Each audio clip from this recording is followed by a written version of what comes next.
Iphinde kunamukela ngani zakwethu kuyona i-channel kwi-Popular TV. It's our new channel bafethu. If you're new, please don't forget to subscribe to this channel. Don't forget to like this video as well. So lapha bafethu ngike ngathola udaba lithinta i-SARS kakhulukazi-ke nokuqoqwa-ke kwemali yempesheni. Siyazi-ke i-SARS bafethu idume kakhulu ngokuthanda imali, iyathandwa imali kwa-SARS.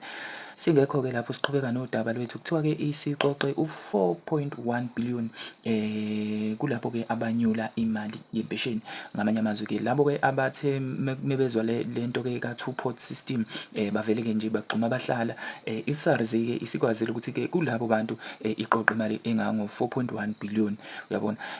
Inhlangano lena-ke eqoqa intela kuleli i-South African Revenue Service ithi yona-ke isiqoqe inani laleyo mali kubona labantu abafuna-ke ukunyula imali yabo yempesheni. Isitatimende-ke esikhishwe laphana-ke uyena-ke uCommissioner uthe-ke ingu-161,607 imiyalelo-ke yokuqoqa intela abayitholile-ke okukhona kuyo-ke 159,853 yalabo-ke abafuna-ke ukunyula imali yabo yempesheni. Lokhu-ke kusho ukuthi-ke ngosuku iwu-17,964 imiyalelo-ke yokuqoqa intela etholwa yi-SARS. Ukumcaphuna nje uthena lapha imiyalelo yokuqoqa intela ithunyelwa ngabantu-ke bezikhwama ezihlukene-ke kuyona-ke abashoyo ukuthi-ke kufanele sithathe intela engakanani kumuntu ngamunye. Abantu-ke ibona-ke akuyibona-ke abakweleta-ke intela.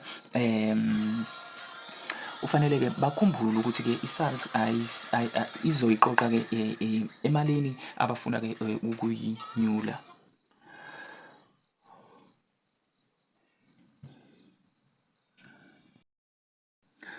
Ukhomishana-ke ubeke uma eqhubeka ngokukhuluma-ke laphana-ke nabezindaba uthe-ke uhlelo lokuqoqa-ke intela luyashesha ngoba aluthathi-ke amahora angaphezulu kuka-24. Uveze ukuthi abantu bazokwazi-ke ukuthola ulwazi ngentela okufanele-ke bayikhokhe ngokuvakashela-ke kwiwebsite yakwa-SARS naku-WhatsApp wabo.